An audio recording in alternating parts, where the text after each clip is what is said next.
Welcome back, guys. I know you're probably twitching for some new lore, so I've got the goods. Today, we will be covering the Twitcher from the Dead Space universe, and how it is actually able to move as quickly as it can.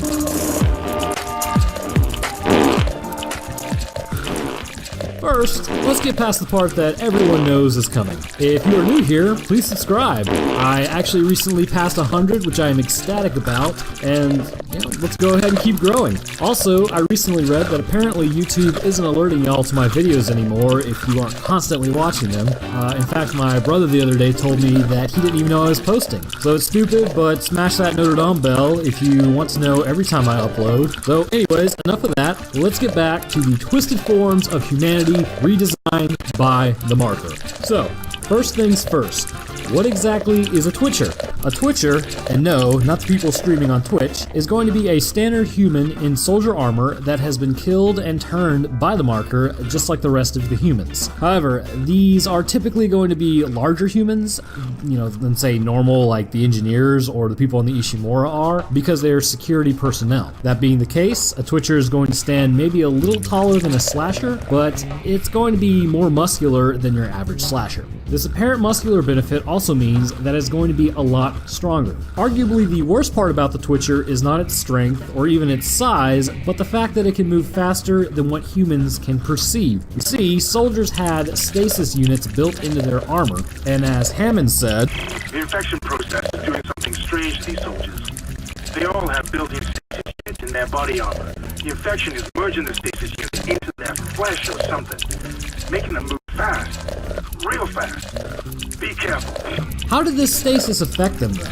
You wouldn't be wrong in thinking that shouldn't this have slowed them down? You would probably be asking yourself that, as it sprints faster than what you can actually see. Somehow, the stasis module has been reversed. This has fed into the necrotized muscle of the Twitcher, allowing it to move much faster than any other variant. This speed has some major benefits for them as well. If it sees you aiming at it, it can almost immediately move out of the way of your shot. This side dart will cause you to have to readjust your aim, which also takes time. something that you really don't have a lot of when dealing with this type of variant. The Twitcher can get in close even between shots and take a stab at you. For the average civilian, this would mean instant impalement and death. Luckily, Isaac has got a few more chances due to the strength of his rig and armor, but this will not last forever. Disturbing, but not necessarily dangerous, is the overall look and sound of the Twitcher. A Twitcher's body is, as the name implies, always going to be twitching and moving, even when standing still. This gives them a spasmodic look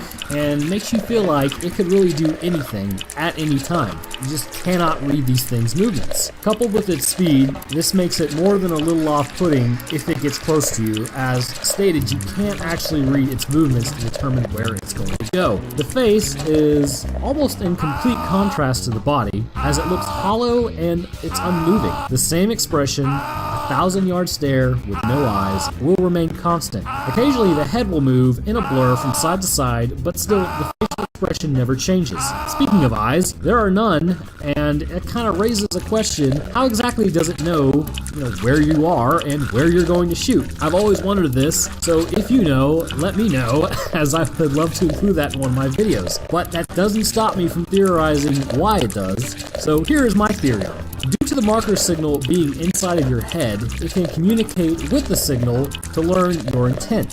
With normal necromorphs, this communication isn't perceived fast enough, so you are able to land the shot. But due to the Twitcher's increased speed, it can process and react to you. But that's just my theory on it. I mean, I'm not really sure in the actual universe if the marker signal communicates in that way, or maybe that the Twitcher just can see the shot quicker than you or I would be able to, so it appears slower to it, so it's just able to react. Not 100% certain, but it's always cool to kind of hypothesize what's going on. So back to the morphology. On top of the head exists a large gash. From it spring little tentacles.